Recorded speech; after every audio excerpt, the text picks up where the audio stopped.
తర్వాత మీరు తెలంగాణ అన్నారు. నిజంగా ప్రస్తుతం తెలంగాణలో ఉంటున్నాను. కానీ మాది కాకినాడ. మా కాకినాడ కాజా గురించి వినే ఉంటారు. టైగర్ ప్రాన్స్, పీతలు, రొయ్యలు మీకు ఈసారి హైదరాబాద్ వచ్చినప్పుడు కానీ లేకపోతే మీ ఊరు రమ్మంటే వస్తాం మేము. మాకు పంపించాలి మీరు ఖచ్చితంగా. మేము కూడా వస్తాం. నేను వస్తానండి, పట్టుకుని వస్తాను. మీ బర్త్డే ఎప్పుడు చెప్పండి? బర్త్డే ఎప్పుడు? టెక్కల్ రండి, యూర్ ఆల్వేస్ వెల్కమ్. టెక్కల్ రండి, మా కొత్త ఇంటికి ఇప్పుడు రండి మీరు. వస్తామండి. మరి ఏంటి అసలు మీ బర్త్డే ఎప్పుడు? బర్త్డే నాది డిసెంబర్ అండి, డిసెంబర్ 12. డిసెంబర్ 12. నేను ఇయర్ అడగనులేండి, సంవత్సరం అక్కర్లేదు నాకు. డిసెంబర్ 12.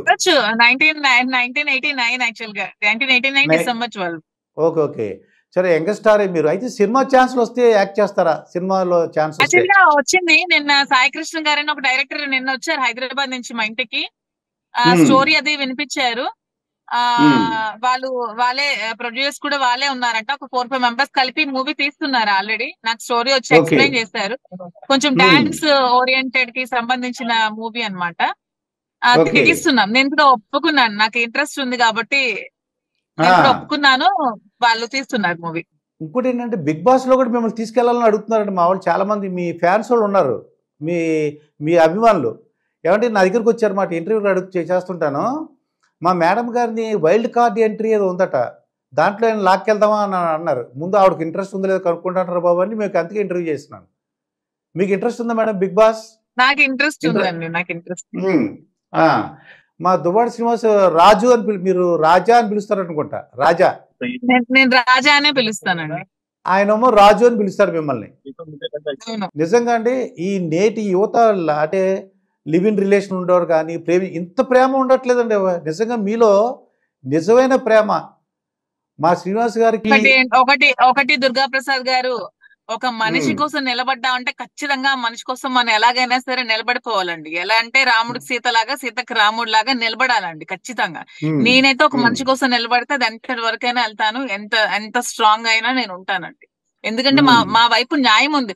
చాలా మంది అనుకోవచ్చు, కొంతమంది నెగిటివ్ గా అనుకోవచ్చు, ఇలా చేసింది అంటే మా పరిస్థితులు, వాణి అలాంటి సిచ్యువేషన్స్ క్రియేట్ చేసి మమ్మల్ని అలాంటి పరిస్థితుల్లో పెట్టారు ఆవిడ.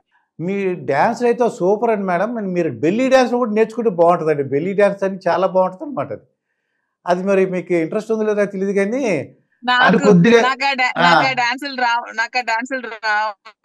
కాదండి, మీరు పద్ధతిగా చేస్తారు. నేను ఏమంటున్నానంటే మీరు స్లిమ్గా అయ్యే, కొద్దిగా స్లిమ్గా అయ్యి మీరు ఆ బెల్లీ డ్యాన్స్ చేస్తుంటే సూపర్గా ఉంటుంది మేడం. ఎక్సలెంట్ అనమాట.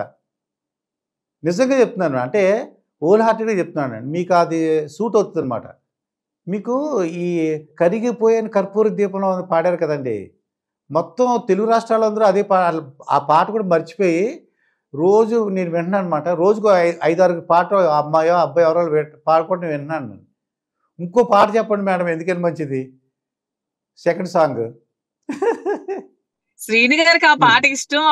అప్పుడు ఒకసారి శ్రీని గారి కోసం ఆ పాట పాడానని చెప్పి పాడాను ఆ పాట, అంతే. ఇంకొక ఏదన్నా పాట మా గురించి, మా తెలుగు ప్రేక్షకుల గురించి. తెలుగు ప్రేక్షకుల గురించి ఏ పాట చెప్పండి, మీరే పాట. అమ్మని కమ్మని దెబ్బ, అది ఎలా ఉంటుంది అంటారు? నాకు రాదండి ఆ పాట. అది రాదా? ఏదో సాంగ్ మీ ఇష్టం. ఇంకోసారి ఎప్పుడైనా పాడదాంలేండి. ఇంకో లవ్ సాంగ్ ఒకటి అంటే కొద్దిగా లవ్ సాంగ్ లాంటిది. యూత్కి ఏంటంటే సహజీవనం చేసినా అది కంటిన్యూ అవ్వాలండి. మళ్ళీ ఒక 1 year 2 years అలా కాకుండా మీలాంటి వాళ్ళు ఆదర్శంగా తీసుకుని అట్లీస్ట్ లివ్ ఇన్ రిలేషన్ ఉన్నవాళ్ళు వాళ్ళు కూడా అంతే మీ అంత ప్రేమలు చూపించట్లేదండి. అదే ఆశ్చర్యంగా చూపించాలండి. ఒక మనిషిని నమ్ముకుంటే నా మనిషి కోసం ఎంతవరకైనా మనం స్టాండ్ అయి ఉండాలండి ఖచ్చితంగా, అది ఎవరైనా సరే. మరి అక్కడ మీ హస్బెండ్ గారు ఏమన్నా బాధపడతారంటారా? అంటే ఏంటి ఈ అమ్మాయి ఎలా అయిపోయింది అలాగా అన్న? మాకు కూడా మా హస్బెండ్ కి మాకు కొంచెం డిస్టర్బెన్సెస్ ఉన్నాయండి. మా ఇద్దరి మధ్యలో కూడా కొంచెం డిస్టర్బెన్సెస్ మాకు ఉన్నాయి. సో ఈవిడ చేసిన డిస్టర్బెన్సెస్ అవి కూడా ఈవిడ క్రియేట్ చేసిన డిస్టర్బెన్సెస్ వాణి క్రియేట్ చేసినవే.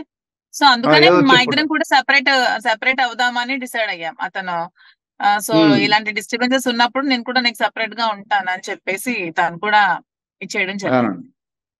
నిజంగా అండి, అంటే ఆయన మీ మీద ఉన్న నమ్మకం కానీ మీరంటే ఒక స్వాతంత్రం ఇవ్వడం కానీ అన్ని కూడా చాలా మెచ్చుకోదగిన విషయం అండి. యాక్చువల్లీ వాళ్ళ ఫ్యామిలీ కూడా చాలా మంచి ఫ్యామిలీ అండి. వాళ్ళంతా చాలా మంచి ఫ్యామిలీ, అంతా జుడిషియల్ ఫ్యామిలీ. బాగా సపోర్ట్ చేశారు. కొంచెం ఈవిడ చేసిన డిస్టర్బెన్సెస్ వల్ల అతను కూడా కొంచెం డిస్టర్బ్ అయ్యారు. అలాంటి సిచ్యువేషన్స్ కొన్ని అలా స్టాండ్ అయి ఉండాల్సి వచ్చింది. మరి ఇంకా ఖచ్చితంగా ఇంకా మరి ఇదే కంటిన్యూ చేద్దామని అనుకుంటున్నాను అంతే. ఇంకా మరి ఇంకా ఇందులో ఇంకొక డెసిషన్ అంటూ లేదు, ఇంకో సెకండ్ డెసిషన్ లేదు. ఇప్పుడు శ్రీనివాస్ గారితో ఏదైనా అంటే ఏదో మీరు హీరోయిన్ అనుకోండి, సార్ హీరో అనుకోండి, ఏదైనా ఒక డైలాగ్ చెప్పగలరా సరదాగా? శ్రీను టైప్లో అలాగేదన్నా డైలాగ్ అండి. వాసు అని మేము టూర్ వెళ్ళామండి, ఫారిన్ టూర్ వెళ్ళామండి. ఒక ఆవిడ గుంటూరు నుంచి ఉండేది, వాసు అని హస్బెండ్ని చాలా ఎంకరేజ్ చేసేదండి ఆవిడ. వాసు వాసు అని మేమందరం చాలా నవ్వుకున్నాం అనమాట. ఎంత ప్రేమగా మాట్లాడుతున్నాం. మా ఆవిడలా మాట్లాడేది కాదు, మిగతా ఆవిడొక్కది ఎంత ప్రేమ, వాసు అలా అనమాట అండి. మా శ్రీనివాస్ గారు దువ్వ ఎప్పుడు నేను రాజా అని పిలుస్తాను, రాజా అని పిలుస్తాను. రాజా అని పిలుస్తారు. Okay okay. ఇప్పుడు కోపం వచ్చిందండి రాజా గారి మీద? నాకెప్పుడు రాదండి, నాకెప్పుడు కోపం రాలేదు, కోపం రాదు. ఆ వ్యక్తి చాలా మంచి వ్యక్తి, ఆ వ్యక్తి మీద ఎవరికి కోపం రాదు.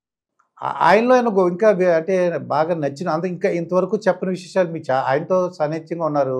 నేను ఆల్రెడీ అందరికి చెప్పిన విషయాలే. అతను బాగా సెల్ఫ్ రెస్పెక్ట్ పర్సన్, తను చాలా మంచి విలువలు ఉన్న వ్యక్తి, చాలా కరప్షన్ కి వాటికి అన్నిటికీ దూరం, ప్రజల పక్షపాతి, ప్రజల పక్షాన ఉంటారు, పేదల కష్టం అంటే చలించిపోతారు. ఇలాంటి చాలా చాలా మంచి క్వాలిటీస్ ఉన్నాయి అతనిలో. చాలా స్ట్రైట్ ఫార్వర్డ్, చాలా ముక్కుసూటిగా ఉంటారు, నిజాయితీగా ఉంటారు, అసలు అబద్ధం అనేది ఎప్పుడు చెప్పరు, అసలు అబద్ధాలు అంటే అతనికి నచ్చవు, చాలా స్ట్రైట్ ఫార్వర్డ్ గా ఉంటారు.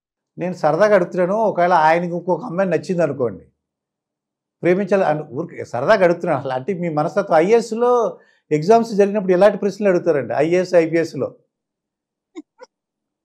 మీ మీద ఒక 6 నెలలు లేకపోతే 1 year పోయిన తర్వాత ఇంకో అమ్మాయితో ఇష్టపడుతున్నారు